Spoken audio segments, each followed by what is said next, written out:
Hey, we should be streaming. I'm going to go check on YouTube, but you should be able to start letting people in. I got the message. Yeah. Okay. Then I'm gonna start letting people in. Then I'm gonna take a look here and promise. Yes, everybody is allowed to join. I'm gonna admit everybody now in the lobby. Jack.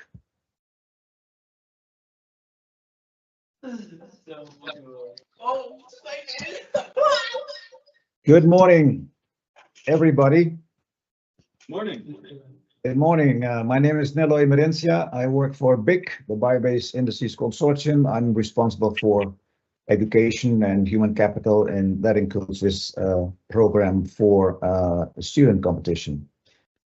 Before we continue, you all be aware that you are the only ones in this team meeting, and this meeting is at this moment already. We started live streaming, so people can follow us and you via the BIC YouTube channel. So we're live streaming right now. For us to have the system run as it should, could you all, when you're not speaking, could you all mute your mic or kill the mic and your camera so the system stays as stable as possible? And only the teams, when you are invited by the jury chairman, then you can put on your, open your mic and your camera so that we can see you. The jury members are, and they can stay online with the camera if they wish to do so, but it's up to them. But the others, I'm asking you to turn your camera off.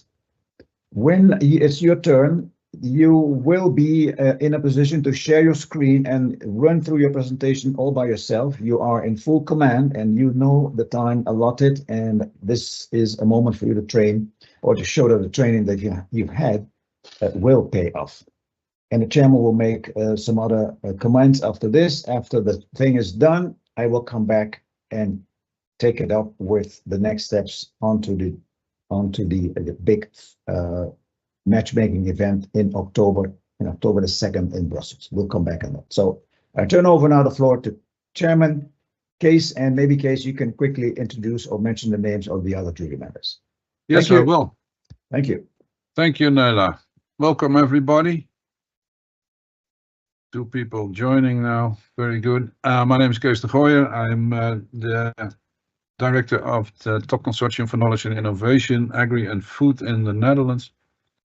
And I will not be voting today. I did that last time. And for you, we have now Louis Costa from Algae Fuel in Portugal. We have Estelle Gouret from the Bio-Based Europe plant in Belgium. Maurizio Bettiga, Consortio Ital Biotech in Italy. Stephen Nolan from Green Generation in Ireland. Marta Macias Aragonés from CTA in Spain. I'm trying my Spanish, you can hear. And Michael Sauer from ONV in Austria. And those will be the people interrogating you and giving the points. Just for the record, Estelle will not be voting for the Belgium team because she works there and lives there. Is that clear? I hope so. I saw them waving at you. So we're a little bit ahead of schedule. Nelo, is it okay to start? I'm fine starting, Kees. Yeah. If the first team is there, we might as well. Is the team from the Netherlands complete? We are, yes. Teun, go ahead. I will keep track of the time. It's 20 minutes for each of you. You know the rules. You can talk a bit longer. It will be deducted from your Q&A time, and usually you deserve your points with the Q&A. So be wise in doing so. Okay. All right. Go ahead. Dear industry experts from the bio-based economy, you are probably all concerned about the societal challenges around agriculture, right? Well, today we talk about the greenhouse horticulture sector. They face several challenges: ecological problems, waste streams that should gain new value, and they are under pressure due to rising gas prices, changing legislation. Our Biominer 2.0 can make our European greenhouse horticulture sector more sustainable and more competitive. A few months ago, we started building our first pilot project on our university farm. We raised 20,000 euros and we're now about 70% finished. We changed a basic and little known system into something innovative and financially viable. Here you see a few pictures of us building, and now on to the innovations. So, the biomiler is a cylindrical shaped compost reactor that transforms low quality organic material such as crop residue, manure and mainly wood chips into high quality compost due to microbial activity. Besides high quality compost, this microbial activity also generates heat, and with the biomiler you can capture this heat to use it for heating a greenhouse or a stable, for example. And just to give you an idea, an average biomiler stays at a steady temperature of 60 degrees for a 2-year period. And after these 2 years, when the composting process is done, you can easily empty and refill your biomiler. After visiting our first biomiler in Germany, we were wondering, why don't more farmers in the Netherlands have this innovative and circular system? Well, that's mainly because the current biomiler wasn't financially viable, which is reason for us to create the Biomiler 2.0. The Biomiler 2.0 consists of 2 major innovations to make it financially viable, which are an active aeration system and a condensing heat exchanger. Also, we've reached out to a group of 4 people in the Netherlands called the Biomiler Foundation, and they also supported us with the designing and construction of our biomiler. I'll now briefly explain the technical aspects of both of our innovations, starting with the active aeration system. Usually, biomilers are aerated passively with use of a chimney, but this aeration method isn't controllable, which leaves you with a high risk of the system being under or over aerated, and we certainly don't want that to happen. So, our active aeration system is controllable, which allows us to secure optimal aeration conditions across our entire biomiler. The main principle of the system is that it consists of an air blower that circulates air through our biomiler, and this air blower is coupled to sensors that are across the biomass, and this allows us to keep track of the aeration rates across the entire system. Using this system instead of the passive system has 3 major advantages. First, we're able to extract more heat. And secondly, our end product, which is the compost after 2 years, becomes of even higher quality. Thirdly, we diminish the risk of the system drying out or dying, which makes our entire system way more reliable. Then over to our condensing heat exchanger. Usually, only sensible heat is extracted from the biomiler with the within-pile heat extraction method that consists of tubes that run through your biomass and extract sensible heat through conduction. However, as you can see on the picture on the right, there is also a lot of latent heat available in the biomiler that is currently escaping in the form of water vapor. So, when placing our condensing heat exchanger on top of the biomiler instead of using the within-pile method, we are able to extract sensible heat as well as the latent heat, which makes our entire heat stream way bigger.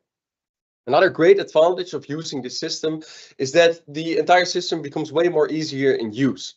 As I said, you have to refill the biomiler every 2 years, and with the condensing heat exchanger that is placed on top of the biomiler, it's much easier to do this than with the within-pile heat extraction method. So therefore, we make the system much more usable and especially reusable for farmers. So when we visited our German farmer, he told us that the people that work on his field always couldn't wait until the biomiler compost was ready again. And why, we wondered. What makes this such a valuable product? Well, it turns out what happens in the biomiler is unique because of the long process and the woody input. This has 2 main advantages.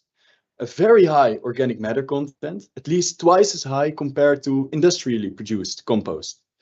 This improves the soil. It improves the structure and the capacity of the soil to retain water. And the product is very rich in microorganisms and fungi, and this really gives life into the soil and improves the health of the plant. These aspects make this such a strong product in the fight against soil degradation and biodiversity loss. Another benefit I would like to highlight is about carbon storage, because after the composting process, 70% of the CO2 that was in the feedstock, in the wood, remains in the compost and can be stored in the soil for much longer. Now, this is significant because most of our feedstock is woody biomass, actually, 70%. So where do we get this? In our pilot in our city, we got this from the municipality for free. They much rather give it to us than to incinerate it, which they currently always do. So because it's much more circular to make biomiler compost out of it. Well, we hope that we get the same collaboration with much more municipalities. Yeah, but we're not yet sure about that. So we still calculate our business case, including the cost of buying wood chips. Onto what scale can we reach? Well, in the Netherlands, this woody waste stream for municipalities is enough to build over 60,000 biomilers 2.0 medium sized. So if we look at the technical potential, this is enough compost for 225,000 hectares of healthy soil. That's about 35% of the area in the Netherlands used for horticulture and arable farming. There's also a total climate change mitigation potential of 1.2 million tons of CO2. So this is every year in the Netherlands only. Now I hear you thinking, this sounds nice, but it's about the biomiler itself, right? So what about your innovations? Well, it's simple. They reduce the payback time by increasing heat output, compost quality, reliability of the system, and the easiness for farmers to maintain it. And this is absolutely crucial to make the system financially viable. As might be clear by now, we create 3 value streams for our farmers. Heat to replace gas costs, compost instead of buying fertilizer, and a cut in waste processing costs. So in every cycle of 2 years, this gives a value stream, a total revenue stream for our farmers of almost 10,000 euros. Then there's 2 more revenue streams possible. One is about the carbon storage, which I talked earlier about. Have you heard of carbon farming? Well, farmers could receive carbon credits because carbon farming is a really upcoming topic. Then our biomiler also produces CO2. We could vent this CO2 directly into greenhouses. It's very important for a greenhouse gardener to increase the CO2 concentration, but currently they have no alternative from burning fossil fuels. To illustrate the business case, we compare the payback times of our system with the traditional system. And with our targets, we aim to bring the payback time back from 10 to about 4 years. Now, here is where I think it gets really interesting. No party has commercialized the biomiler yet. So we want to be the first to really sell this system as a whole to farmers. And we think we can do it, not only because of our innovations, but also because of what we see happening in society. We see rising gas prices. We see change in legislation that, for example, limits the amount of fertilizer farmers can use. And we also see a push for biodiversity. For example, in the EU, who wants the organic farming sector to grow with 250%. Now, what is a significant challenge for us is that so few biomilers, so few data is actually available from pilots with farmers.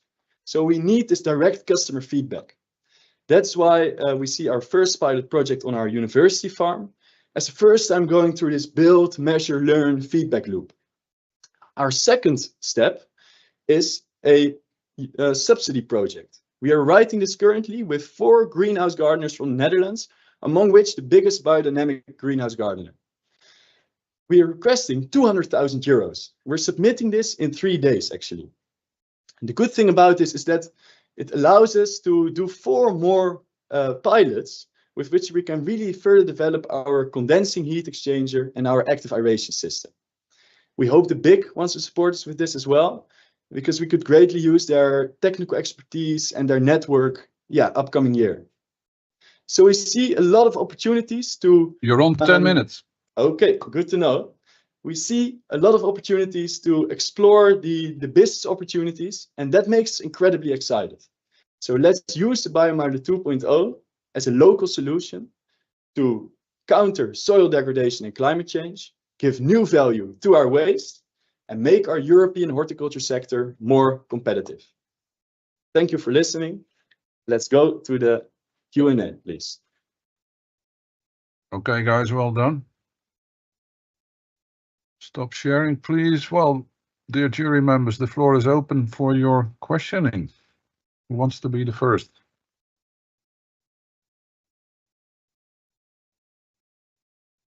Yep, Louis, go ahead.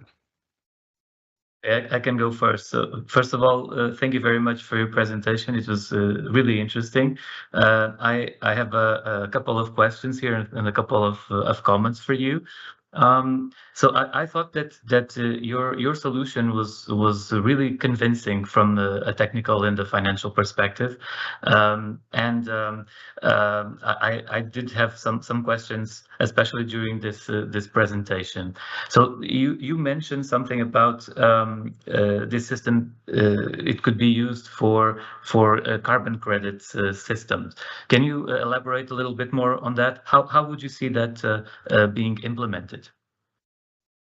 Well, one system of a large scale can store about 30 tons of CO2 in its 2-year cycle with the compost.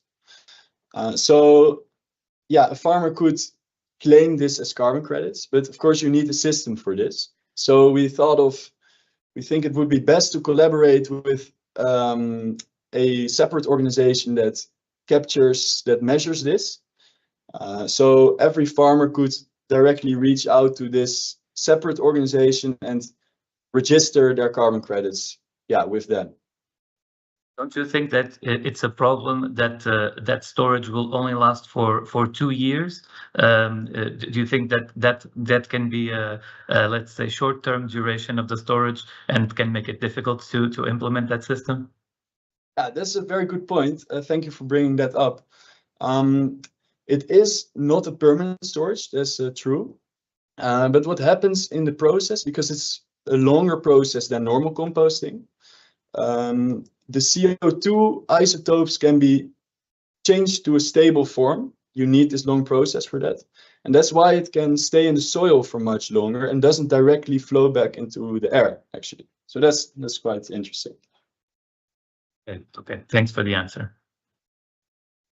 Okay. Revenue stream, not that. Michael.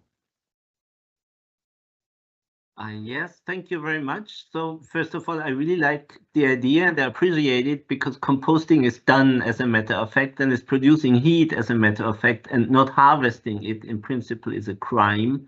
And so in this respect, I really appreciate the idea. What I'm a little bit worried about is your fixation on the woody biomass. So first of all, a typical farmer, so I'm thinking of Austria, a typical farmer would not have woody biomass. So the farmer needs to buy the woody biomass, which you calculate in your business case, 900 euro waste that you make money by using waste. But I think if you are depending on woody biomass, you do the opposite.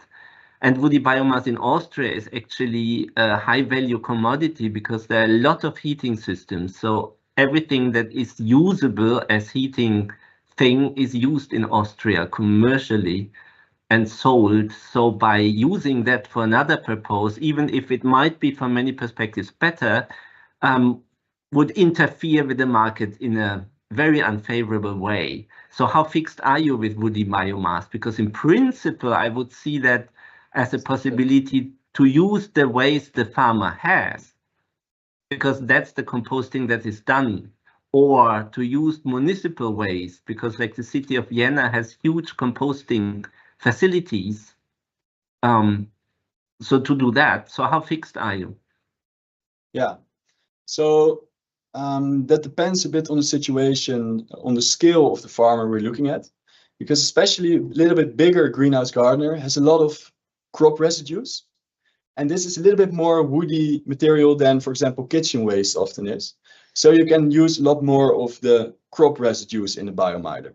It's especially interesting because once a year, the farmer cleans his greenhouse, has all this crop waste available. So we could use this in the biomider, especially that time of the year in autumn when you want to build it up. You still need some part woody biomass. That's because of it. Yeah, it's important to keep the compost on quality and the heat because it's so high calorific value. So yeah, we see this as a benefit because it's more circular than incineration. And as we said, we hope that more municipalities want to support us with this by giving indeed their woody waste to us. But right now we still calculated that we have to buy it from the municipalities, which is indeed quite pricey. So that is one of our our points of what we're still thinking about. Yeah, that's also why we're working together with subsidy program with horticulture farmers to use more of their waste directly so that we can replace more of the woody biomass. Yeah. Thank you. And then one question more, very briefly. Okay, you harvest the heat energy, and you said the one that you have in university was 20,000 euro, but do you have any idea of what happens then? So to harvest the heat and really use it, you still need further investments. So what would this investment be? Do you have an idea of that?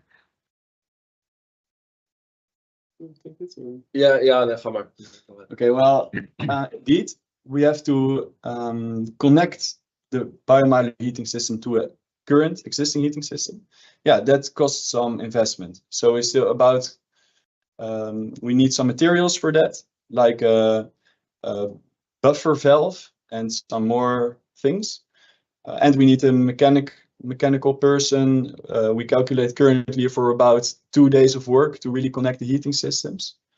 So yeah, we include it in our calculations. So within the 20,000 euros, it's for the university. It was calculated, and of course it depends per. It maybe depends per installation where you want to install it, but in general we calculate it through the 20,000 euros. Yeah, but it's different if you, for example, connect it with a heat pump. You have a lot different costs than connecting it with a CV normal. So it can differ. Also about maybe heating not indoor, but also greenhouses, costs are different there as well. Thanks, guys. I have 2 more minutes. Thank you very much. 2 more questions. So please, Marta, go ahead. Yes, thank you. It's been a lovely and very passionate presentation. Congratulations. And since I want to be quick, I have a question regarding the variability across Europe, because I don't know until which extent you have considered that in your activities, because this will be linked, for example, to the temperature. It's not the same, temperature in Northern Europe that in the south of Spain, that in summer you can have right under the sun for biomiler 45, 50 degrees. Have you considered temperature changes across the different regions in Europe, and also changes in the biomass composition and availability, because it wouldn't be the same as well? Yeah, that's a good point. That's different for every country. What is available? We see that indeed in the warmer countries in Southern Europe, you might need less of the heat. It's good to note that the surrounding temperature around the biomiler is not so much affecting the process within. So even if it's super cold outside, the heat still remains within the biomiler. And we do see a lot of good applications, for example, in the global south, because there is also a lot of crop residues available. And you can use the heat there, for example, for the drying of agricultural goods, while the compost is super valuable product there, of course. Yeah, desertification especially, I'm thinking about. Yeah, improving soils is just as well important there. So I think that could be exciting. Okay, thank you. Mauricio, very quickly. Yes, thank you for a very nice presentation. I really appreciate the effort you made in standing up and acting very properly. But also I really appreciate that your system is, in my opinion, extremely robust in its simplicity. And for once we have a robust innovation. So the question I have is, unfortunately, I don't have time for the technical ones. I'm very curious about a number of things. The question I have is, it does not look like that your concept is absolutely entirely novel from the beginning to the end. You have substantially improved something that existed. How are you going to protect your competitive advantage over others that can very simply replicate your concept? Short answer, guys. Okay, because of the traditional system already existing, yeah, we can never patent that. And also we see that what is possible is a combination of the innovations that we make, along with the substantial improvements, could, yeah, be enough significant change that we could patent it. But we're still looking into this. It's a very important topic. Yeah. Okay, just to be fair to the other teams, we'll cut it off here. Thank you very much. Well done. And we Well, move to team number 2. Thank you. Thank you. Thank you. Thank you, Enjoy the- which I have to find now. Screen full of, yeah, found it. Latvia. The Riga Technical University. Are you guys ready? Yes. Can you Okay, hear me and can you see the slide? we can hear you and we see the slide. So I push the timer button. Go ahead. Okay. Thank you. Good morning. We are Team Latvia and we represent 2 large institutions in Latvia. This is Riga Technical University and Latvian State Institute of Chemistry. Although we have come from different institutions, we have one large goal. It's greener future. And today we would like you to introduce something uncommon waste like chicken feathers. And how can we make this uncommon waste into something very useful in electrochemistry and in batteries? So, why carbon? For now, biggest consumers of carbon are different sorbent industries like food and medicine, and it's very actively used in rubber industry, less cheap and very available coloring agent.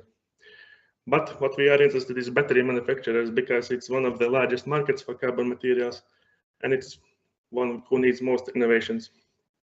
It is forecasted that the carbon market will double in the next 5 years and triple in the next 10 years. And it's usually based on different calculations and forecasts, and it usually all boils down to the 1 million tons per year, which will be needed in 10 years. We have tested our carbon materials in our laboratory, and it showed 2 times better properties, chemical properties, as alternatives which are produced from fossil fuels and or mined naturally. And it's still work in progress, but we believe that we can make this material very cost efficient and profitable. And you may ask, and because all this case study was based on chicken feather chicken producer Čekava, which is largest in Latvia, and in their process they usually produce 200 tons per month. Because chicken feather is considered waste and is not used, nobody needs that much pillows or nobody writes his feathers, so most of this is put into polygons and left to rot. But we can carbonize this material and produce something beneficial for battery industry and energy storage. So you may be asking why we use chicken feathers. Thing is, chicken feathers contains a lot of nitrogen, and nitrogen is one of the elements which can improve carbon properties. Traditionally, introduction of nitrogen into the carbon waste is expensive, and it relies on hazardous chemicals. But because there is a lot of nitrogen in chicken feathers, we can skip this step and produce it directly from the feathers without any additions.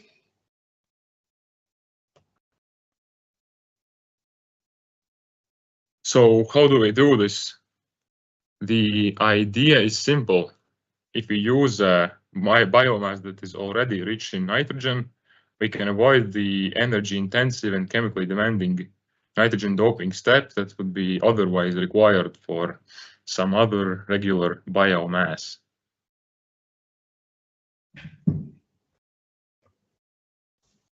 Here we can see the technical scheme of the process. It starts with crushing and drying the ingredients, chicken feathers and wheat straw. This is followed by carbonization at 450 degrees, and so we obtain the nitrogen-rich biochar. So we also need to increase the porosity of this biochar.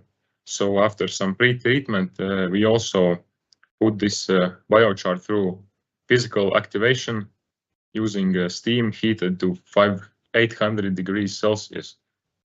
This yields our activated biochar, but we still need to wash it using HCl and water to remove any ash and impurities from the newly developed pores of the biochar. And so after drying, we obtain our final product. Here we have the mass balance of this process. The yield of the final product is 14%, but considering that we're using low value waste materials and producing a very high value product, this is very acceptable. We also produce some side streams. First is bio oil. This contains a lot of interesting chemicals, and it could be used for further research and developing of new materials and chemicals. Another is flue gas, which can be burned to produce some of the heat that is required for our carbonization or activation steps. Another side stream is the HCl brine that's after the washing step. This contains mostly different salts, a little bit of HCl, which can be neutralized, and then this salt solution could be utilized for de-icing roads in winter, and in the summer months we can use it to produce salts or use electrolysis to produce chlorine gas and hydroxides. At this point, you might be wondering whether this chicken feather biochar thing is environmentally friendly. The short answer, yes. Realistically, it's a bit more complicated than that, since our technological process does include a few environmentally unsound steps. Our technological process is energy intensive, and it does include washing the material with copious amounts of hydrochloric acid. However, as mentioned, the brine can become a useful product by itself, and the high temperature required for pyrolysis also allows us to off any germs that can be present on chicken feathers, and this decreases the probability of the spread of serious diseases like the avian flu. Subjecting bird waste to high temperatures can also get rid of organic pharmaceuticals that can impact the antimicrobial resistance of pathogens all around us. We can also drastically decrease the amount of nitrate pollution, making chicken rearing a safer industry and allowing you to have some fun in the water without worrying about catching a nasty bug. But the good things don't end there. Because of the continuous developments in recycling technologies, the material could be regenerated. Though considering the costliness and yield of these processes, the wide availability of our raw material, recycling and regeneration might seem like more trouble than they are worth. But that's actually not the case. It can be both profitable and beneficial to the environment, since regeneration requires less energy than producing new biochar, and recycling also decreases the amount of produced waste. Being that our product is mainly meant for electrochemical applications, recycling is beneficial because it also allows us to reclaim expensive materials like metals. As for the reclaimed carbon, it can potentially be used in batteries, fuel cells, and the sort, providing energy to the poultry farms and to us, of course. But even if the regenerated material is unfit for electrochemical purposes, it could still be of use as a pigment, a filler, an additive. And since biochar is inert and stable, it can be used in carbon sequestration. What's more, it can improve the soil's moisture and nutrient retention capacity, allowing you to finally grow those succulent potatoes of your dreams. And while our biochar will most certainly not make all of your dreams come true, nor will it change the world, it might aid in making some things a bit safer and a bit better. So if we can try to improve the things around us even a tiny bit, then really, why not? Thank you all for listening to our pitch, and have a nice day. Well, there's still some questions to be answered, but thank you. Well within time. Jury members. They're here to answer every question that you might possibly have.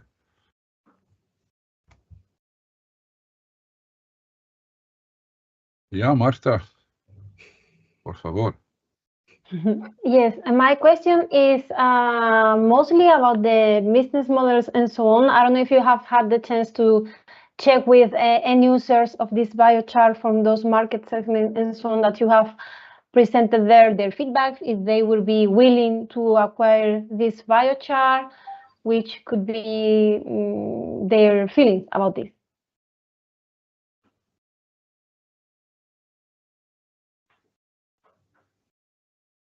Slowly time to start answering the questions, guys. For now, there are a lot of studies when they use in laboratory scale material, like different naturally derived materials like wood chips and something like that. But unfortunately, not electrochemistry is quite conservative, and still in large scale, these materials are not yet fully going into the mainstream manufacturing ideas. But there are promising starts. A lot of startups are doing similar things with naturally derived carbon as source material for batteries. Okay, thank you. I leave the floor to my colleagues. Michael. Yeah, just briefly. So thank you very much. Of course, FIDES is a huge resource right now, and to valorize it makes totally sense. I agree. At the same time, how do you see the future of chicken farming? Because like chicken farming as such is coming under threat from, first of all, animal welfare points of view, because that's something that you can hardly do in large scale as we're doing it now in a good way. And from an environmental point of view, because meat consumption is declining everywhere, at least in Europe. So to build something totally on that resource, while it will be available for some years, the question is, I'm not sure if I would invest into something where I at least hope it's not available anymore in future. How do you see that? Yes, for now. Okay, so the thing is that in some regions, I do agree, the meat consumption is going down, but the overall projections for poultry meat consumption is there. It's basically expected to increase still. And obviously, if the increase is in different regions, then obviously there are some transportation costs. But still, I think the resource will still be there. So it's not unviable. At least it shouldn't be. I could also add that there could be also other similar materials like that contain the keratin that's the same in the feathers. For example, animal hair or maybe even human hair from hairdressers. So there could be other alternative materials with similar properties. Okay, Michael, did that answer your question? Oh, yeah, he's frozen. Okay, Estelle. All right, thank you for the presentation. That was really interesting. And the first question indeed was a bit linked to the feather, and why do you want to stick with the feather and not go for like a mix, but you ensured it already. So then my next question is more regarding the customer acceptance. Did you think about, as Marta already mentioned, the end user application and how they will perceive the usage of feather? Is it something that you already are thinking through or not at all?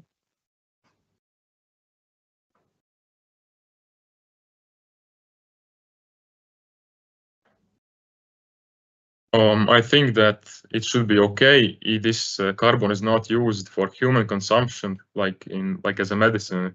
It's used in batteries, so I don't think that anyone would ever care. And it goes through two thermal treatments at high temperatures, so there's really nothing left of the original chicken feather to be concerned about. But we haven't really asked anyone about this directly. Sometimes you can be surprised of the customer acceptance and the customer perspective of indeed using waste streams. So that could be something to look for. Waste. Okay. Well, and we'll come back to that later. Mauricio. Yes, thank you. So I liked, congratulations for a nice presentation. I liked your idea because there is a long list of concepts that want to sweep the char under the carpet. And an application with a potentially added value, in my opinion, is very interesting. And I would like to elaborate this because maybe I missed it, or maybe it's interesting to hear it from you regarding application testing, which is not the same question as Estelle. I'm not talking about end user acceptance. I'm really talking about technical application testing of the char produced or with your method. Can you elaborate on that? Because the conductivity argument is very strong, and I understand the nitrogen argument. I would like to hear if you have made any application testing to test conductivity and usage in electrochemical applications of your specific product. Yes, we have tested this in our laboratory in small scale, but we compared it with fossil fuel derived materials like most commonly used vulcan and Britex, and we noticed that these materials, they have little bit lower conductivity, but they have large, I would say, double layer capacitance. In our laboratory, we work with electrolyzers, and for electrolyzers, this double layer capacitance is a good thing, and this can improve all the systems' compatibility. Unfortunately, we don't work with batteries directly, but we have tested, at least in the electrochemical perspective, in electrolysis, it is a very beneficial material. Luis, go ahead. Okay, thank you for the presentation. I really liked your concept, and I think that there are some technical aspects of your concept that really need development, but I think that's normal at this stage. In any case, I also had a question about why using just the feathers and not other wastes coming from the chicken farm, even though that does present maybe a problem coming from animal farming. But my question, because I think we're probably short on time, the question that I would like you to answer is, I saw in your dossier mentioning consumption of propane, and I saw it in the costing section, but I missed it in your process flow diagram. Can you just comment on that, because it's certainly something that can have also some impact on the sustainability of the process. Yes, you're right. I forgot to add the energy input in the mass balance and the technological scheme of the process, but I put it in the diagrams of reactors. So was it accounted for in the sustainability assessment? It actually was not. So thank you for pointing that out. No problem. Nice answer. Any more questions? Stephen, you're very quiet. I'm listening. I'm hesitant about anything that includes large amounts of acids. Have you any worries about security of supply for the acids you need in the process? We're not really sure about that, but the acid washing step could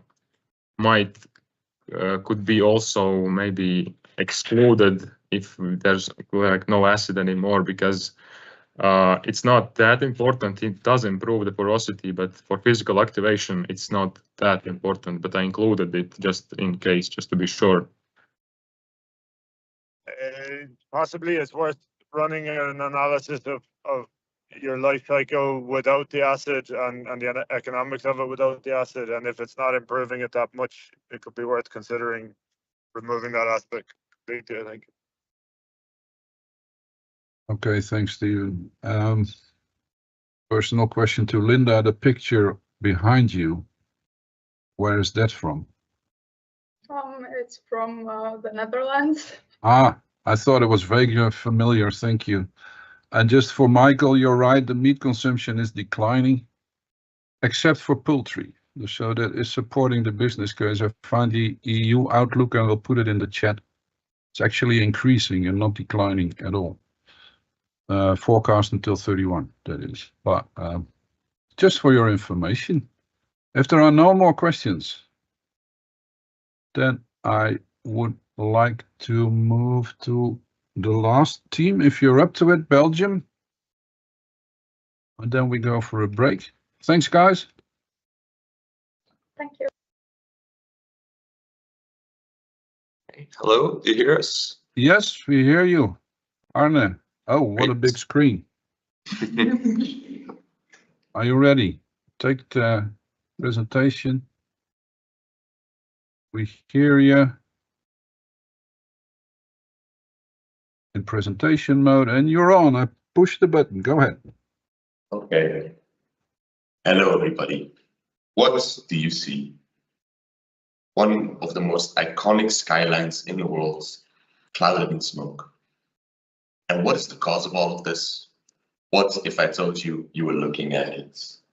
Cement industry is responsible for 7% of all global carbon dioxide emissions. The same concrete that is building up our beautiful cities is also what is clouding in smoke. This is a huge problem and we need a solution. This is why we, with Charbot, will be pyrolyzing biomass in order to obtain biochar, which we can then put as an additive into the cement to permanently sequester carbon and take it out of the atmosphere. Additionally, we can harness the energy of our biomass and use the bio-oil and biogas obtained as a green fuel source for our process. What do we offer you? First of all, carbon sequestration. Just 1 ton of can sequester around 140 kilograms of CO2 equivalents. Second, energy efficiency. By using these green fuels, we can reduce our total fuel demand by 46%. Then additionally, what is the point of having a more sustainable carbon if it doesn't last? This is why we're happy to tell you that adding just small quantities of biochar can improve compressive strength up to 29% and improve flexural strength up to 19%. Charbot is not only more sustainable, it is stronger. And then finally, it can also improve insulation by up to 50% more. This is due to the porous nature of biochar, which will impede the heat flow within the material, thus reducing the thermal conductivity and improving the insulation. So what is our process? First, we start with a biomass source. For this, we have chosen sludge, which we can get from wastewater treatment plants. This is then pyrolyzed, where it is heated to 500 degrees Celsius in an oxygen-free environment to obtain bio-oil, biogas, and biochar. The bio-oil and biogas can immediately be evaporated and incinerated to fuel the pyrolysis process, along with heating the rotary kiln. Within the rotary kiln, limestone and clay have to be heated to up to 1400 degrees Celsius, which requires a huge amount of heat and thus a huge amount of fuel. This is typically now done with fossil fuels, which we will thus be replacing with our green fuels. Then we obtain clinker, in which we can add the biochar as an additive to finally get our charbot. This is a huge improvement in the energy efficiency, but how can we improve this even more? We have come up with a unique and integrated reactor design in which we can combine the cement production on the one hand and the process in the other hand into one integrated process. We are currently working together with the University of Ghent in order to protect this idea, which comes from existing principles from the pyrolysis industry and also other industries such as the incineration of medical waste, in order to come up with a unique reactor design specifically for this purpose. This way we can optimize our energy efficiency and minimize our operational expenditure to make sure Charbot is as sustainable and as cost efficient as possible. So in order to show you our energy efficiency calculations, in order to produce 1 ton of cement, we need to add at 10% biochar, so 100 kilograms. In order to obtain this, we need to pyrolyze 200 kilograms of sludge, from which we get our 100 kilograms of biochar, along with 1600 megajoules worth of biofuel and biogas. Since we only need 230 for the pyrolysis process, this leaves us with around 1400 for the cement production. And since we only need around 3000 in total, this is a 46% reduction. If I told you that just fuel costs alone accounts for around 30% of the total process costs, this is a huge cost saver. Is charbot economically viable? Yes. Charbot guarantees a very competitive pricing to all of our clients. This is around 100 euros per ton. But what will it cost us? Well, we will need an initial investment of around 2 million euros. This is to pay for the building we want to work in, our reactor parts, our demo scale, and our certificates. Besides, we will need another 43 euros per ton for operational costs, such as labor costs, maintenance, insurance, and logistics. If you know that the average payback period of the cement industry is around 5 to 10 years, we can do it in only 2 years. This sounds like an amazing investment, but is it also sustainable? Of course it is. Every other cement producer out there emits around 670 kilograms of carbon dioxide per ton of cement they produce. Besides, sludge is regularly incinerated to recover some of its energy. This emits another 220 kilograms of carbon dioxide. We, with charbot, can reduce that by 50% to a beautiful 450 kilograms of carbon dioxide. We can do this because we reuse our energy and we use this waste stream that nobody else wants to use and lock that carbon into our concrete forever. Besides, the European Union is also looking into the direction of the cement industry to lower their emissions. Sembro needs to have a reduction of 37% of emissions by 2030. So we have an enormous competitive advantage here. So our next steps will be to, first of all, build a prototype to get rid of any potential initial challenges and find the most optimal biochar concentration. After that, we will look into scaling of the process and find the lowest heating requirements possible for that scale. But why would you invest in charbot? Well, first of all, because it's a completely new, unique type of integrated reactor with huge potential. Charbot does carbon sequestration, avoids emission fines, and is ahead of the European Union law. Charbot is not only more sustainable, but also stronger and more insulating than your regular cement. And last but not least, it is in high demand by the construction industry. So why wouldn't you invest in a cement that's stronger, more sustainable, and at the same price? This is why we believe in charbot, and so should you.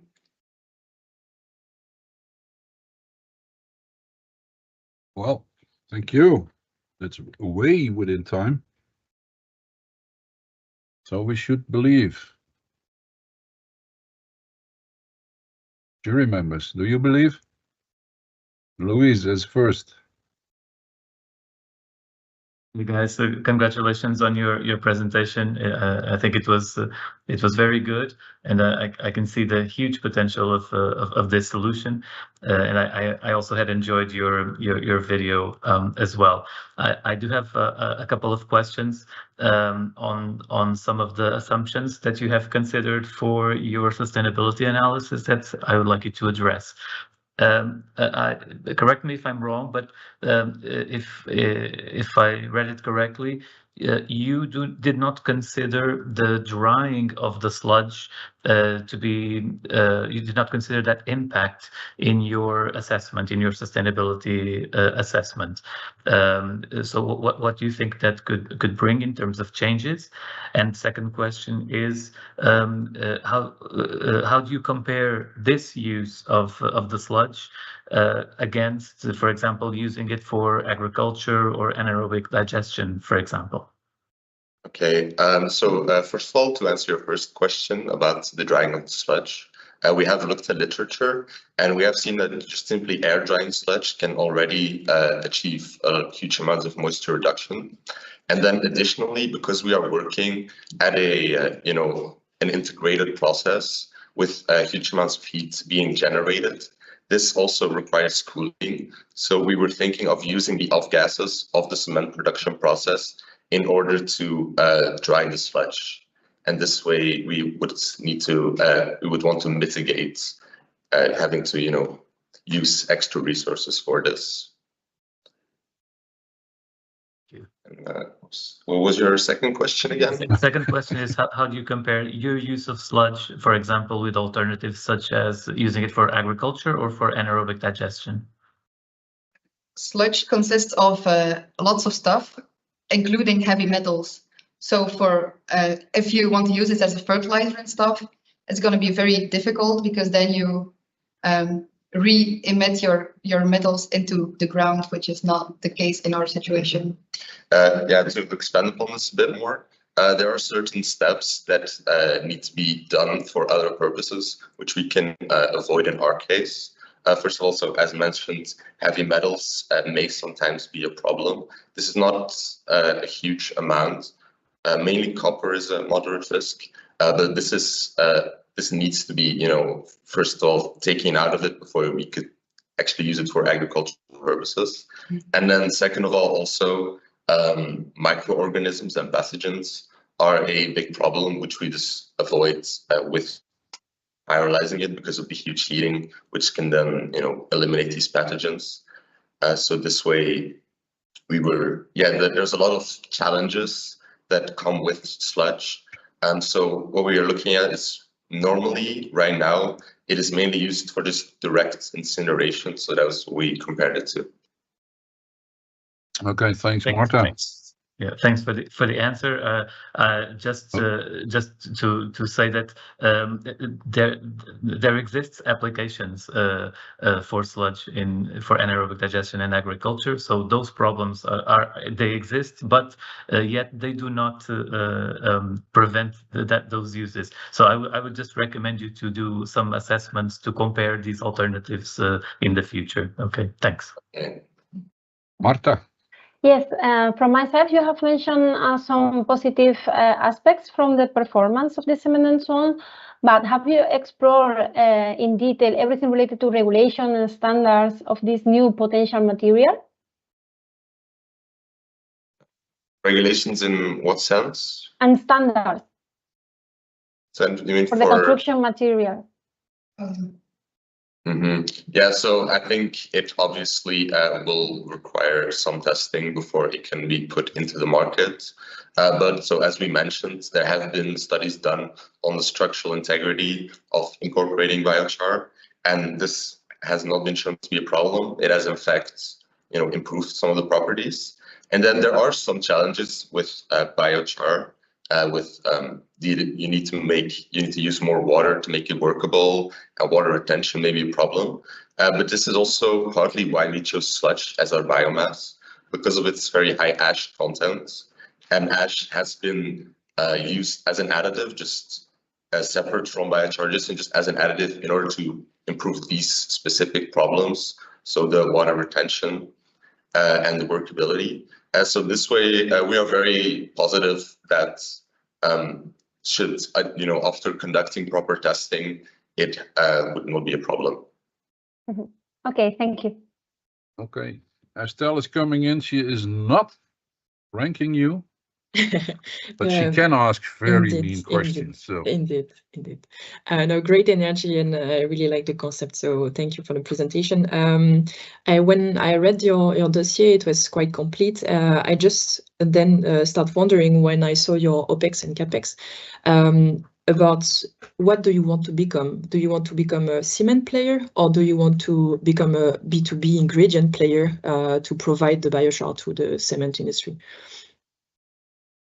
Currently, we are still keeping our options open in that regard, but I think right now we are leaning more towards having our own cement production. But this mainly depends on funding because, as we mentioned, it's very capital intensive. But should with the necessary funding, we would like to become, a unique production company. We also, of course, have the reactor idea, which we could also just have as a standalone idea if we can protect it sufficiently. So that way we're still, we're not locking ourselves into one idea, but I think we're leaning more towards having our own production. Mauricio, prego. Thanks. So, well, congratulations for a very nice start, especially of your presentation, a very clear statement of your sort of value proposition and clear idea. I always like that. And for in one shot tackling two of the problems I'm the most tired of: sludge treatment and cement production, which are there all the time as unsolved problems. Your integrated integration concept is very interesting, and it might be that it's the key to do something that hundreds of people have tried to do so far, and nobody has succeeded to bring it to the market. How are you going to convince an industry so recalcitrant, such as building and construction and cement manufacturing, that you, after all the other attempts, are the ones that have the solution? So first of all, I think our new integrated reactor design can provide a lot of help with this, because it's a big problem with incorporating biochar is, of course, its added costs. So it needs to be pyrolyzed first, and then it needs to be transported, and it's a very expensive additive. But because of the integration, we take a lot of, we combine the costs of both processes into one to, eliminate the operational expenditure and improve the energy efficiency. There's less heating needed. So this way we can make biochar a cheap and, economically viable additive. I also I gave this pitch to a player in the construction industry, and we answered his questions, and he was actually very interested and told us he would want to buy it if it would be on the market.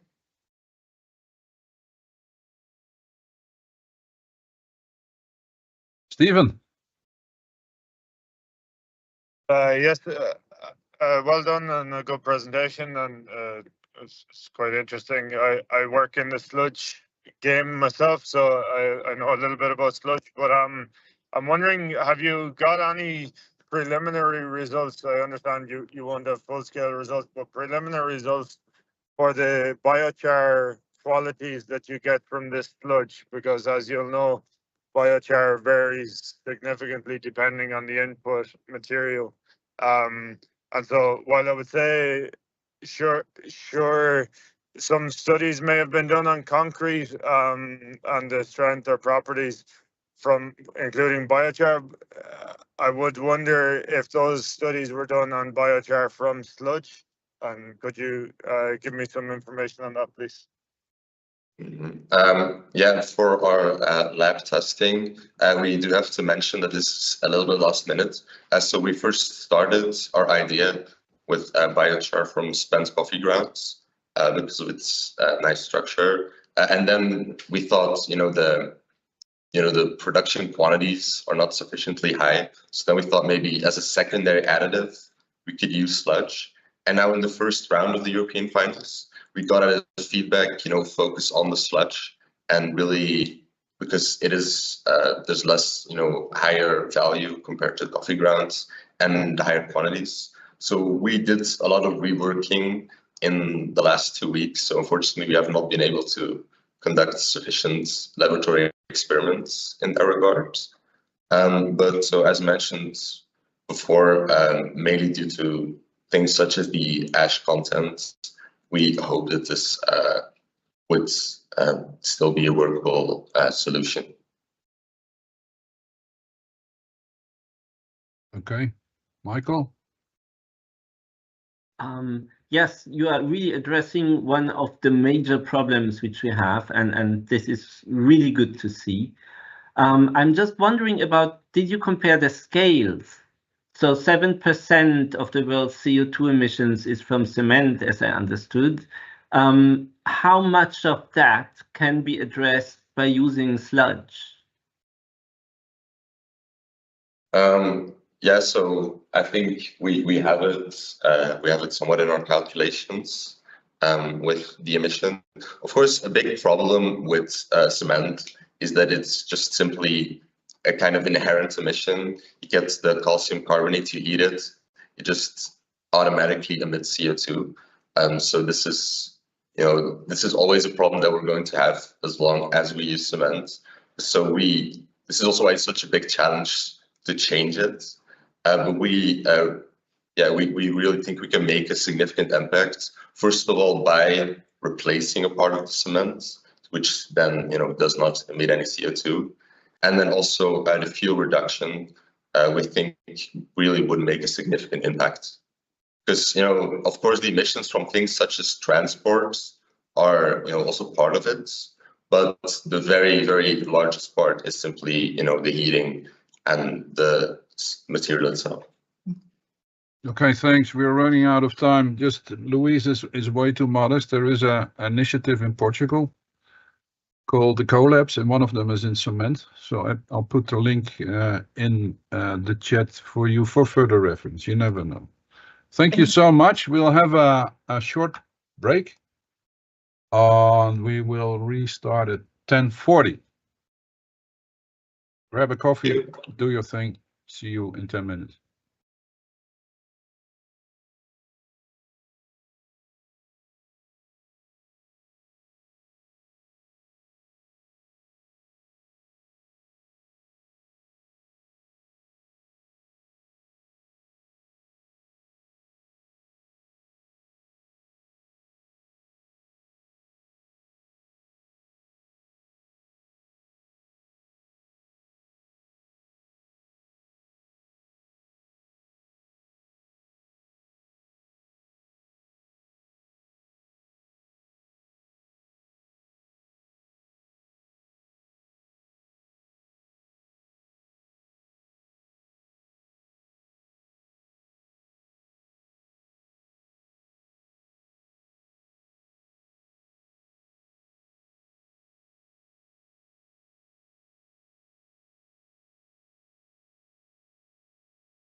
Well, it's 10:40.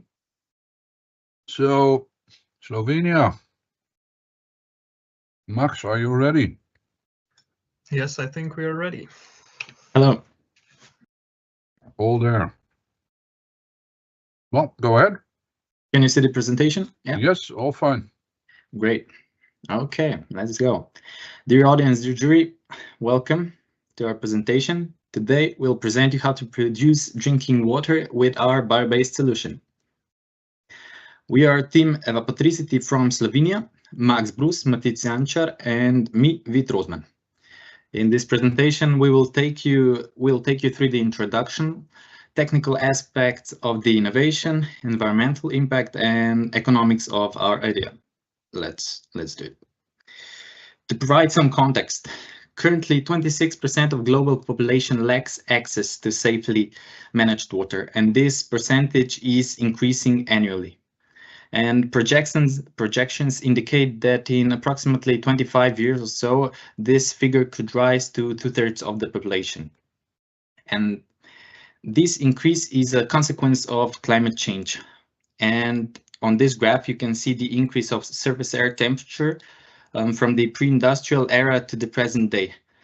And on average, that is about 1.5 degrees higher than before. And this trend will also affect drinking water sources, which brings us to our solution. And we have developed an evaporator constructed from renewable materials, specifically lignocellulose nanofibers instead of cellulose nanofibers. So LCNF is essentially a simpler product that requires one step of refinement less, and this saves us energy and money. The production process is pretty much straightforward, and the structure of the evaporator enables accelerated evaporation. So it can produce up to 6.3 kilograms of potable water per square meter daily and can also generate electricity. We have developed an evaporator module designed to capture the water vapor we produce, and this is shown in this cross section. The system is simple. At the bottom, there is a reservoir of non-potable water with evaporator discs represented as black rectangles floating on its surface. These discs soak up water and then, when exposed to sunlight, heat up and generate water vapor. This vapor is captured under a transparent dome where it condenses and then drips into a collection channel on the side. As demonstrated, the system is entirely solar powered and requires no external energy source, which is really great. Let's look at the production of the evaporator discs. They contain only 4 ingredients. These are lignocellulose nanofibers, polyvinyl alcohol, citric acid, and charcoal powder for coloring the whole thing. We start with the disintegration of wood into LCNF solution, which forms a gelatinous substance.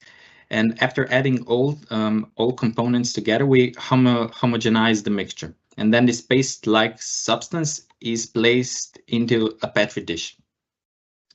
After freeze drying, we obtain an aerogel with tiny pores that enhance capillary action and increase evaporation rates. And if we take a look at some technical benefits, there is a simple layer construction, which is colored black to absorb more infrared light. Secondly, the system is totally solar powered and easy to use and maintain. And once again, it is made out of only 4 ingredients, which most are bio-based and all of them are biodegradable. And lastly, our system does not require electricity to function. It can even produce it because a voltage and a corresponding current is established between the lower and the upper surface of the evaporator. And another benefit of our evaporators is their low density. Because of this, relatively low amounts of material are required to produce them. For example, a beech tree, of which might otherwise be cut into firewood, could be used to produce enough evaporators to support nearly 10,000 people with drinking water. And now I'm passing a word to Max, who will tell you more about the financial aspect of our idea. Go ahead, Max. Thank you, Vid, for these explanations. So let's get right into it. Our main competition is reverse osmosis, which is a widespread way of obtaining drinking water from non-potable water, so water desalination. And when focusing on home systems, our product does offer unique advantages. Firstly, let's mention that our production capacity is lower than reverse osmosis home systems, but reverse osmosis home systems are mainly focused on filtering mains water, so tap water, which is basically already considered drinkable. Our system, on the other hand, can filter salt water directly, and by adding more modules, it is possible to expand the production capacity further. Our system also doesn't rely on electricity, as has been mentioned before, and as such doesn't have a fixed operating cost as do reverse osmosis systems. Our price is also competitive with the competition, assuming an 20% profit margin, which could potentially also be expanded, and we would still be very competitive.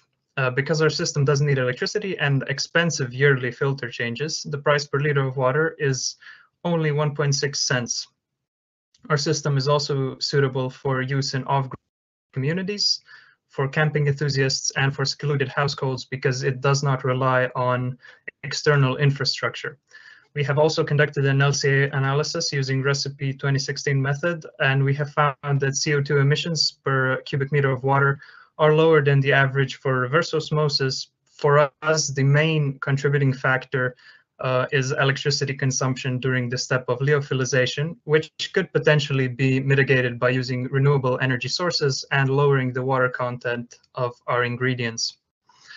The prices that I have just presented were based on the calculations for a model factory producing only 100 systems per month. But by increasing the production to 10,000 systems per month, the price of water nearly halves to 0.84 cents. Now, to put that into perspective, the price of tap water in Europe is around 0.2 to 0.3 cents per liter. Our system is more expensive, but only 3 to 4 times more expensive than tap water, but it is nearly 10 times cheaper than home reverse osmosis systems. And it is from 60 to 300 times cheaper than bottled water. The investment for such a plant producing 10,000 systems would be 4.8 million euros, and the profits after 15 years, assuming only a 20% profit margin, as I said previously, could be expanded, would be 45.2 million euros. 10,000 system does sound like a lot, but it only amounts to about 3.1 tons of produced evaporators. So further scalability is also possible with custom-built factory components, which would further reduce the price per system. Our main supplier for raw materials would be local sawmills and the National Forestry Company. Now, the question probably does arise, how did we reduce the price so much? We went from nearly 4,000 euros per selling price to only about 250. Now, the answer is quite simple, really. Our initial estimates were based on laboratory scale production, which, as you all know, is much more expensive than industrial production. We have made some changes to the evaporator itself. The round shape was changed into a square for better utilization of production capacity and easier transport. The collection module has also been simplified. The expensive round dome was replaced with a tent-like structure. And to reduce the environmental and cost impact, we removed the unnecessary step of freezing with liquid nitrogen. And finally, we have replaced laboratory-grade ingredients with industrial ones, which still allow us to produce our product. Now, if we have a brief look at the current market trends, the cellulose market and the solar water desalination market both show significant growth, 24% and 7.5% respectively. Our main material is lignocellulose nanofibers. They fall into the first market, and the evaporator module itself falls into the second market. We have also backed our idea with experimental research. This graph represents the produced water in grams per for 3 consecutive days. The first in gray is represented the produced water without our evaporator, and now in blue represented the produced water with our evaporator. As you can see, the water production nearly tripled using our solution, and we were able to produce 6.3 kilograms of potable water per square meter daily. Now, dear jury and dear audience, climate change and water shortage is not a problem of the future. It is something that we should be addressing today. We have shown that our idea is both technically and financially feasible, and with your continued support, together we will help secure a waterful future for all. Thank you, and we will gladly answer your questions now. On the spot, 10 minutes. Thank you very much. Please stop sharing so we can see each other again. And you worked hard in between the 2 rounds. I have to admit that as well. Very good. Questions, guys and girls? Mauricio, number 1, go ahead. Thank you. So, well, it's a congratulations for a very nice concept. This is putting together the strive of the transition towards bio-based with the eternal strive of producing drinking water from non-drinking water. So 2 very important trends. And also I like the fact that you gave, as other groups did, if I have to be honest, but you gave a name and a brand to your idea and your product, which is very good to identify it. So moving on to the question, who is going to buy this? Okay, yeah, this is a good question. Thank you. And we, as Max said, the market would be for off-grid communities and camping enthusiasts, and he, I think, mentioned secluded households. And that means, but how would we approach them? This is the part of the marketing, but we would also try with non-governmental organizations, because the areas with lack of water is also are often connected with these organizations, because they need help and they need some support. So we were thinking about contacting UNICEF or Red Cross, perhaps.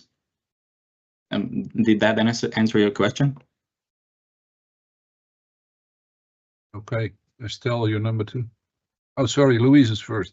And the sun is shining in Portugal. That's obvious, right? That's right. That's right. Good times. So thanks a lot, guys, for your presentation. I really enjoyed your video, your presentation, your messaging, also your musician theme, which I think is very, very relatable. That's really good. So I have a question that's following a little bit on Mauricio's question. I tried to figure out who would be using this, and I found a few problems that I wanted to ask you about. So you mentioned about off-grid users to use it. So they would be using essentially superficial waters, right? Unclean sources of water, and then they would put it into into the evaporator, and so then the distillation, let's say, would happen, but the dirty water would be inside the equipment. So when you use it a second time, it would be dirty, potentially with pathogens, and even the distilled water, there may be some cross-contamination there. So how do you ensure the safety of that? And my second question is about the use with salt water. Have you considered, for example, using this as a system for boats, even as an emergency system for producing fresh water from salt water if there is a problem with the boat or something? Okay, I think I can try and answer that. First, thank you for the excellent second recommendation. I think that would be a very good use case for our system. As, for example, if somebody becomes ship stranded in the middle of the ocean. Excellent idea. I think we will add that. Now for the contamination, if I'm completely honest, that is something that we have not tested. We have only tested this with using salt water. So there is a possibility, and that is something that we will have to test. One idea that we had for the, let's say, the interceptive surface would be to coat it with to make it super hydrophobic, and essentially either with nano indention, laser etching, or something like this. This would prevent the growth of mold because it would make the water droplets form quicker and then immediately slide off the surface. That is one way to prevent molding. Now, for the contamination, that is something, yes, that we will have to address, and definitely we will look into it. Thank you. I hope that has answered your question. Okay, Estelle.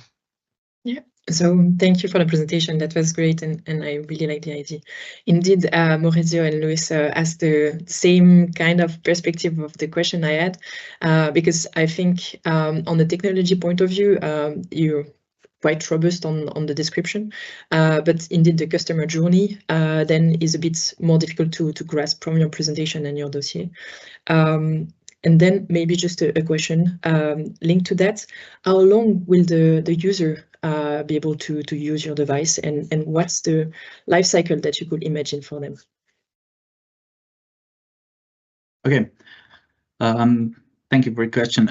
Yeah, the life cycle, we made all the calculations assuming that the life of the evaporator will be approximately 5 years. But even if we haven't tested, we haven't done the long-term tests, so we can't say for sure. But even if this would decrease for 5 times, so let's say it would last a year and then fall apart or whatever, it would still be cheaper than reverse osmosis home systems. The question was not on the technical point of view, but more on the on putting yourself in the shoes of the one that will buy your product and will reuse your product. I guess it's not single use. And as you mentioned, it's 5 years on the LCA. So how would you think they will use it, just as an appreciation on your side? Max, go ahead. So yeah, I can try and answer that. Well, one of the possibilities is that the user, when the evaporator would become, for let's say, oversaturated with salts, one of the possibilities is to just simply wash it. The other possibility for supplying the user would be to offer a subscription model, so that we will be able to supply the user with new evaporators when they become, let's say, unusable. That is one of our ideas. And the other one is basically selling directly to customers, similar to how reverse osmosis systems work, where they sell filters separately. We would be able to sell our evaporators separately as well.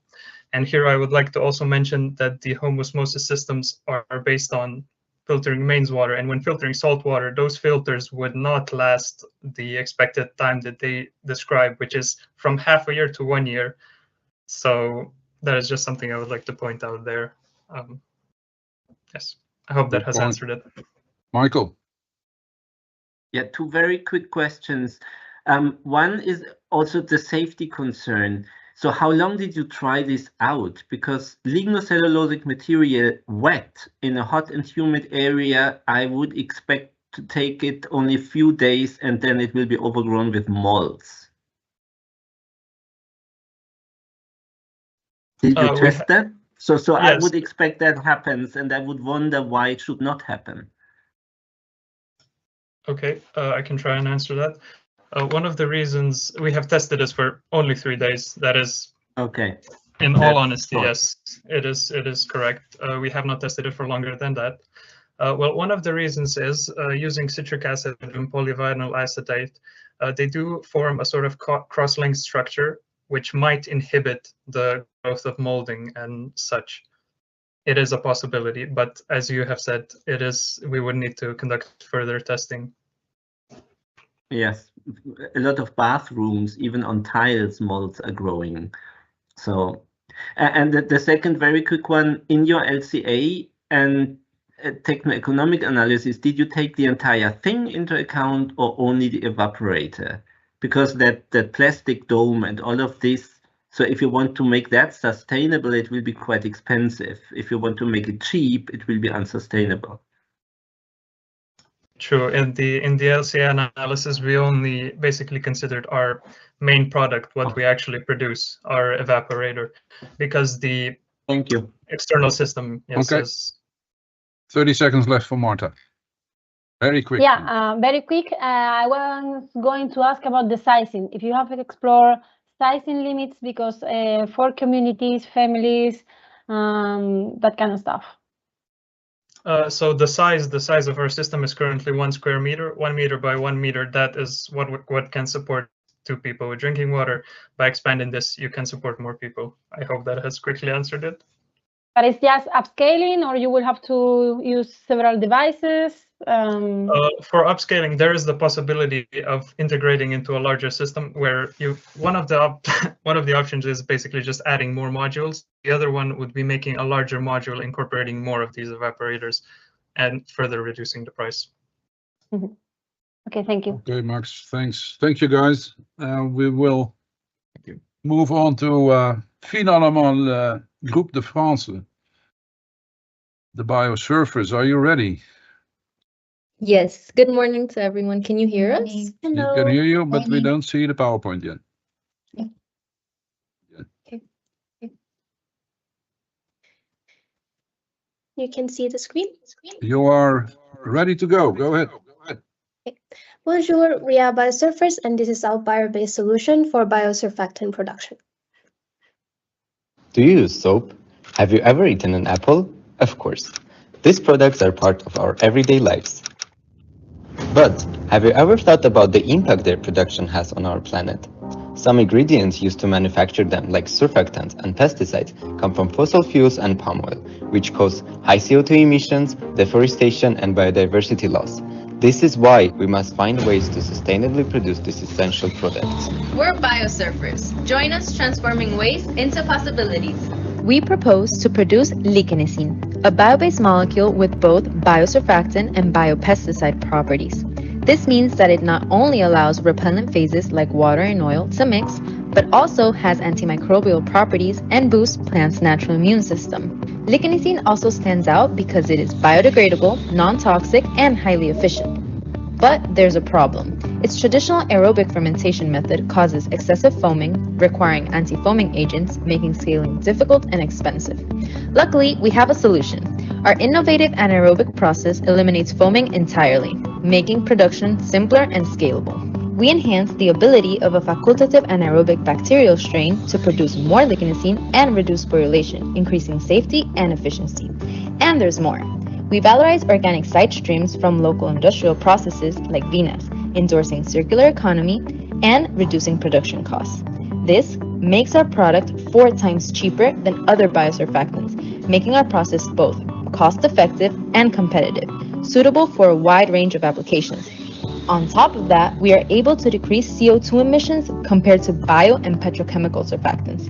This way, our innovation allows essential products like soap and apples to include sustainably produced ingredients, allowing us to take care of our planet without compromising our needs.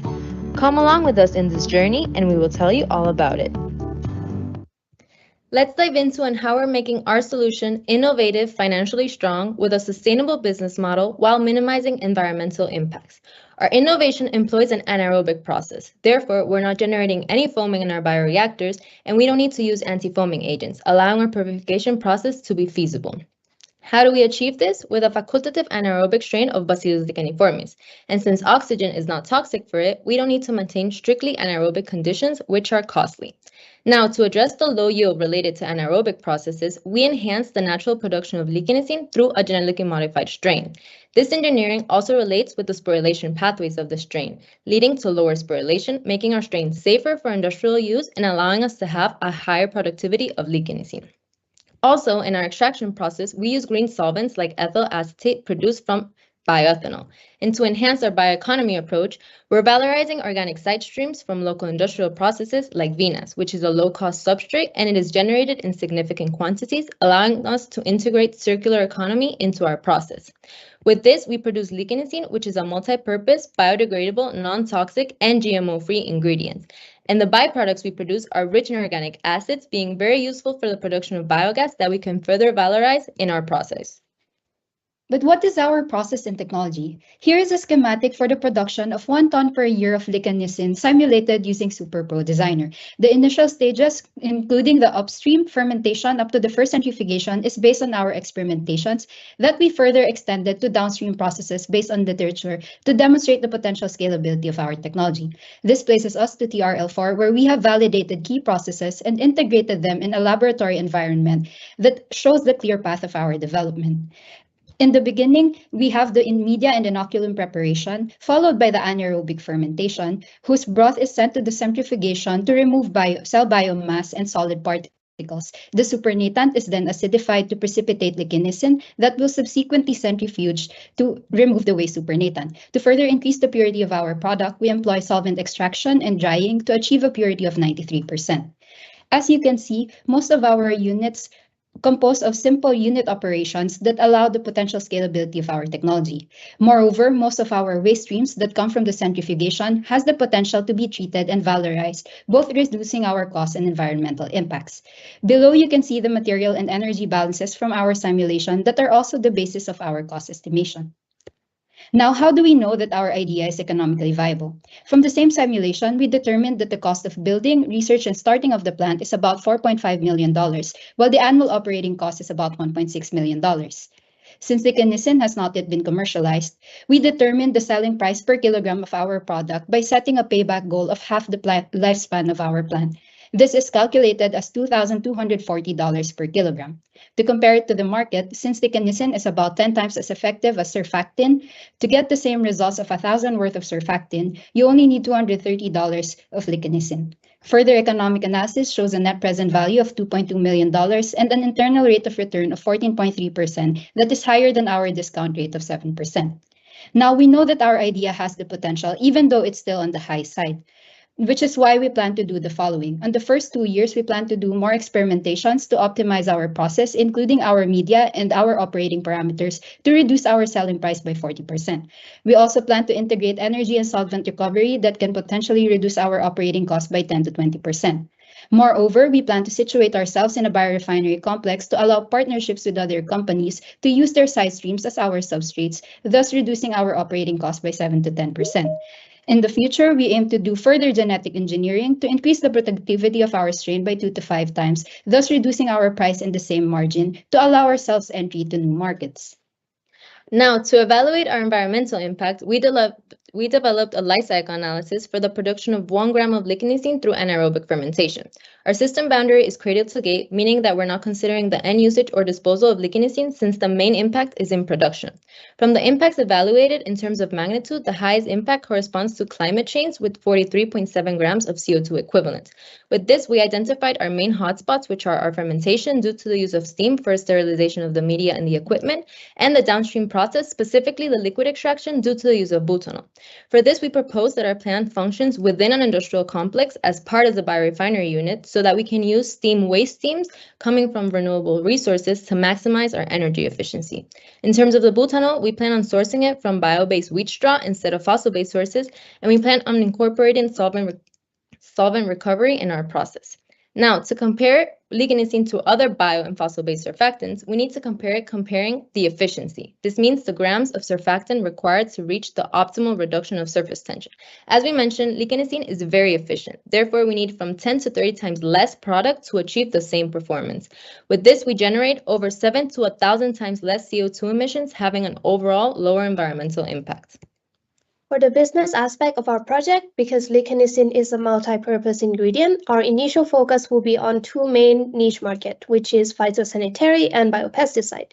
And this target approach will allow us to competitively price our product, which will also generate enough revenue for us to further optimize this process.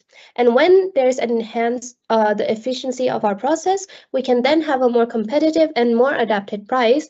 Therefore, we aim to later expand to other broader markets, such as cosmetics, pharmaceuticals, and cleaning products that require surfactants as ingredients. And the first wave of our revenue stream will come from business-to-business contracts and, of course, product sales as well. How do we actually know if other companies will be interested? Well, we aim to work with companies that goals are to achieve eco-friendly practices. And since we are producing a bio-based ingredient, we are already aligning with their sustainable goals. And we can look at companies such as Ecover and Evonik as examples because they're interested in developing bio-based chemicals. And another very important contributor to revenue and success are partnerships. So the first partnership will be side stream providers, or to be more specific, bioethanol producers, which will provide us with vinasse. And in the future, we also plan to explore other side streams as well.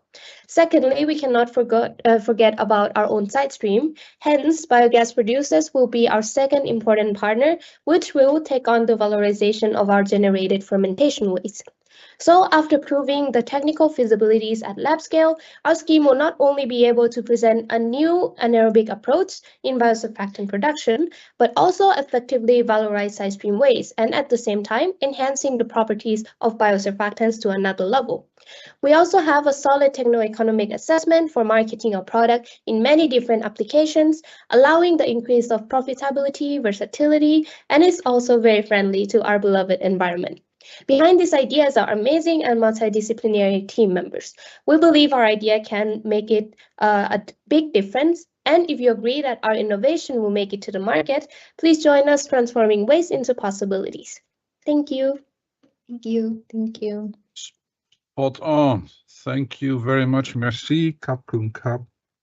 I do it again. That was thank you in Thai, at least my impression It's amazing. of it.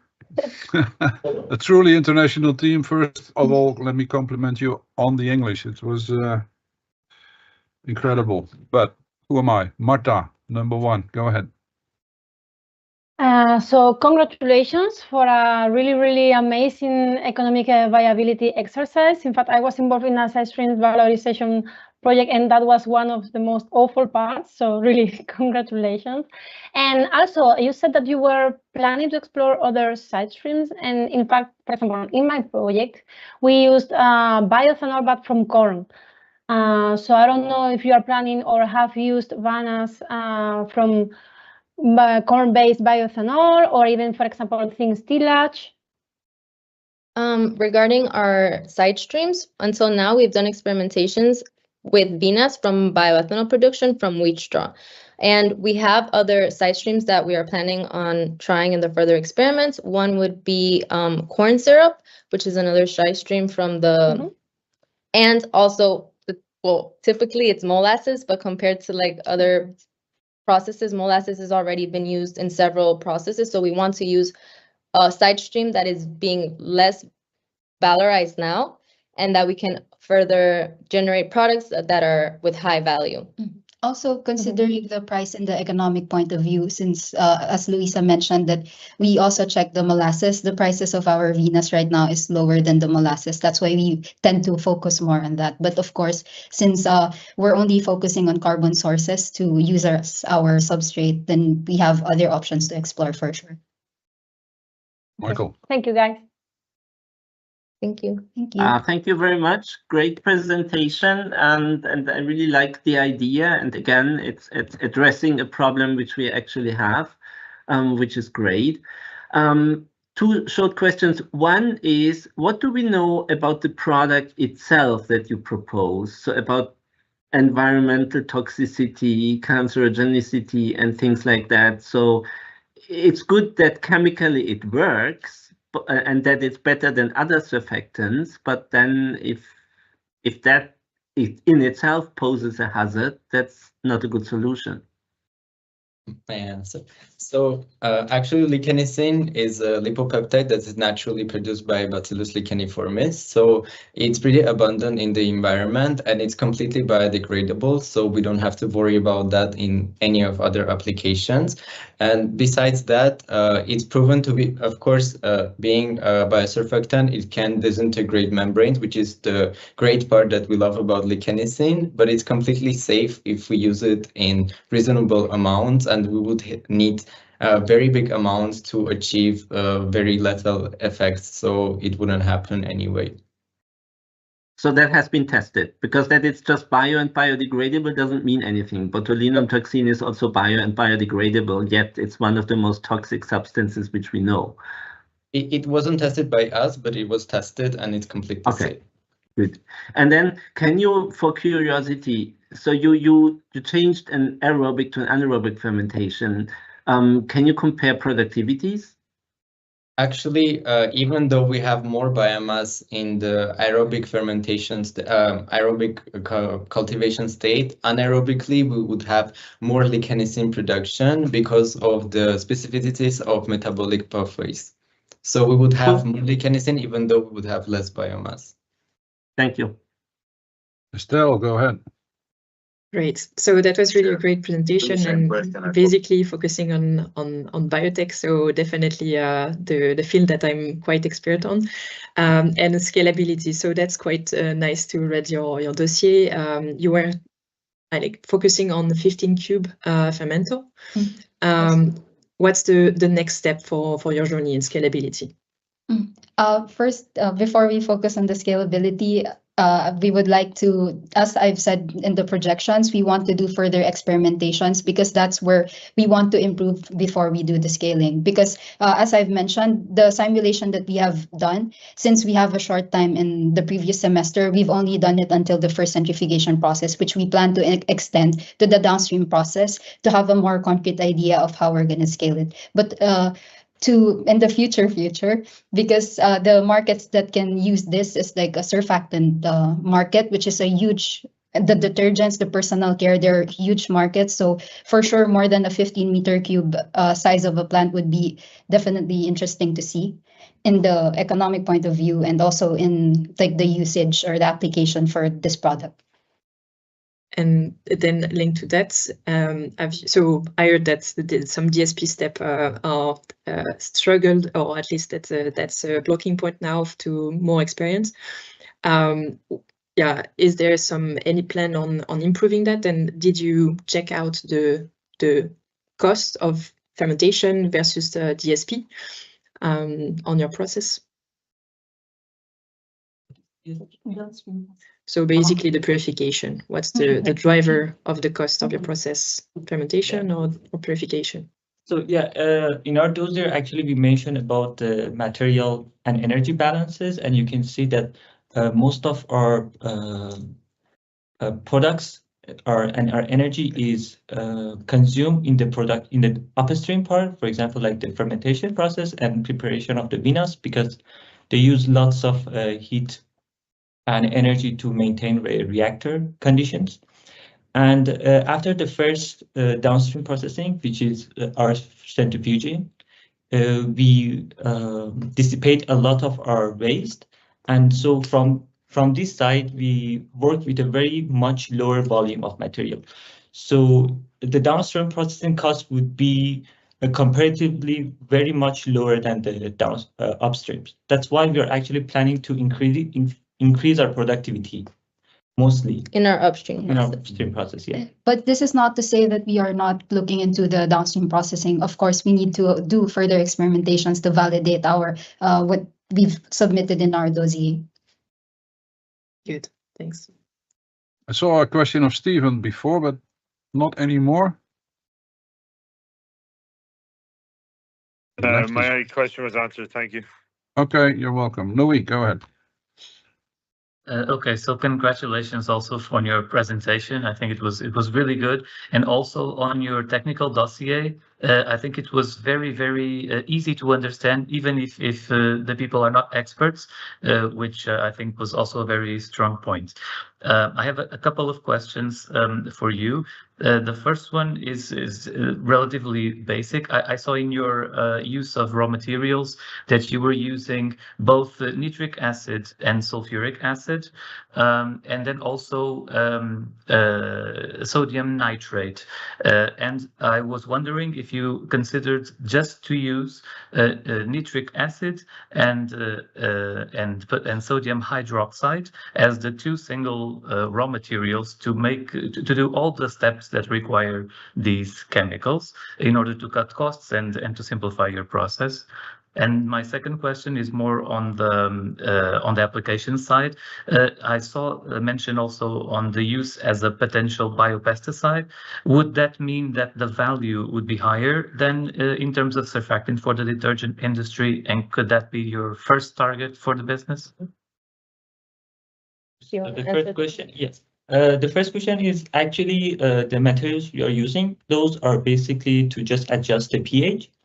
So yeah, like it's a really good option that you mentioned, that we haven't actually considered the costs of the different materials, because actually what we are not going to use them in a huge amount. That's why we thought it's not going to impact our process. But yeah, in terms of sustainability and economics, for sure that's going to be considered. And in terms of sustainability, in the LCA, they were considered in terms of the raw materials that we use, in terms of the effect that they would have in the environment.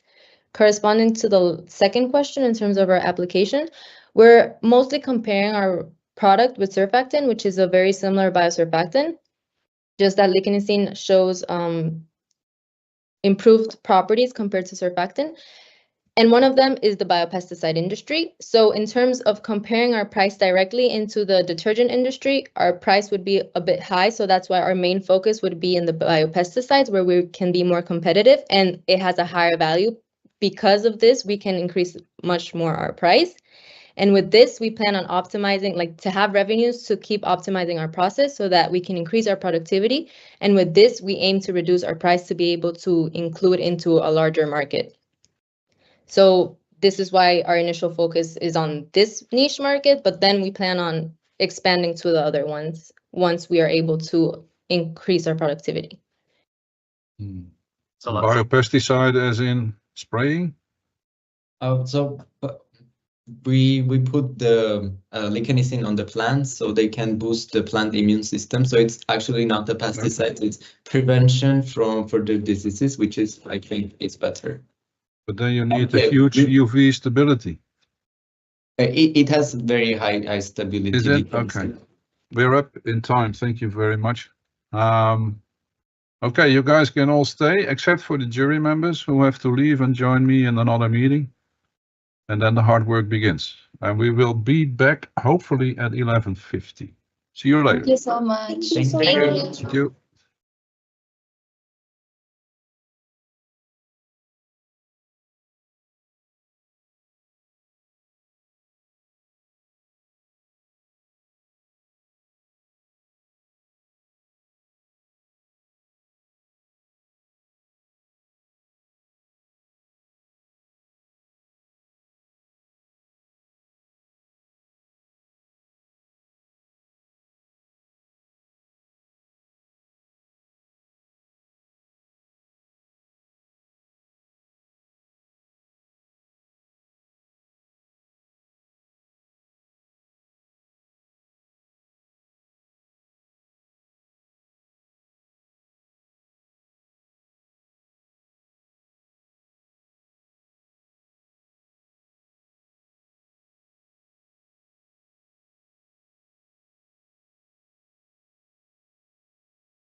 in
You're back in, Case, and We're all in. Good.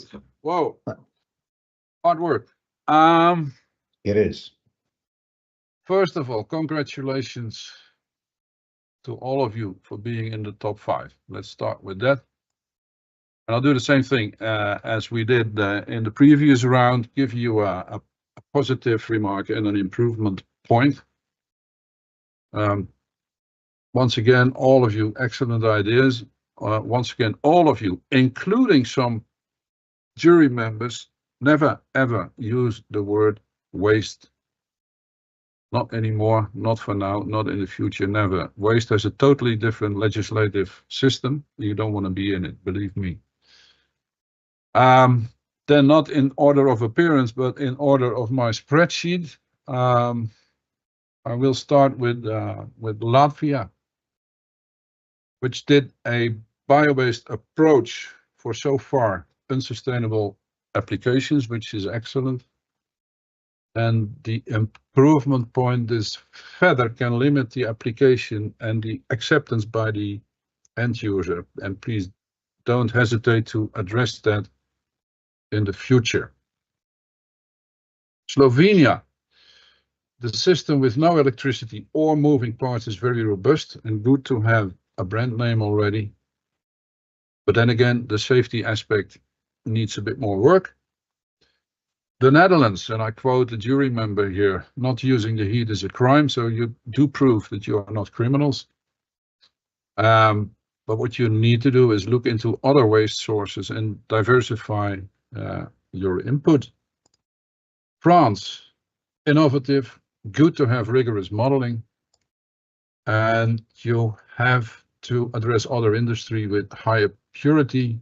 DSP steps need to be further assessed, and the price setting is an issue. It is maybe unrealistic in the market. Belgium, very pressing problem that you address here, but the recommendation of the jury is please stay as an ingredient supplier to simplify the marketability, and you need to do a bit of work on the LCA. So far, so good. Moving to the total sheet where we did include the previous round, did include this round, and did include the video scores that you got. All of that added, and I come to a number 3, which is the team from Slovenia. Applause, guys. Well done. Thank you. Then I move to the number 2, which is the team from Belgium. Well done. Congrats. And I move to the team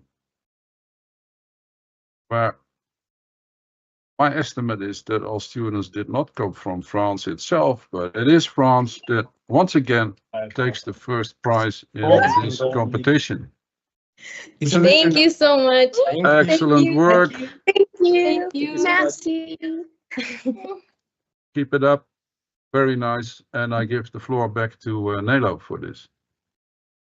Thank you very much, Kees, for your work, hard work, and it was a good thing that we had a good look at the scores of the 3 pillars that we had to add, and it was very, very narrow apparently, but it all went well.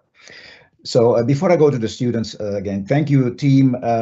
Luis, mucho obrigado, I should say. Anyway, Estelle, merci. Mauricio, grazie. Stefan, thank you very much. Marta, muchas gracias. Y Michael Sauer, I don't know how else to say than thank you.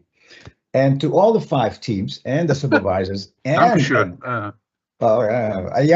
to cases, dank u wel. Okay, so congratulations. As Kees said again, it was formidable. You know, every year we see the quality increasing, and this year has been another step forward. And I would propose France being the winning team. I will now contact you directly after this meeting. I will. I don't have a phone number, but or else I will send you a mail with the next steps, because we would love to see you all your team members, you are 6, I believe, on the paper, that you all come to Brussels on the 6th, on the 2nd of October, and we will go into details as to, you know, to get there, and if you need to stay, whatever, we will, BIC will cover these expenses for you, okay? So we will get in touch with, I will get in touch with you, and yes, indeed, congratulations to all of you, and we will be in touch, all right? Thank you all again. Congratulations to all teams. Thank you. Congratulations. All right, we'll be in touch. Thank you all again, also the team members and the jury members and everybody else. All right, thank you. Thanks. Bye-bye. Thanks, Bye-bye. everybody. Bye. Bye. Bye. Bye.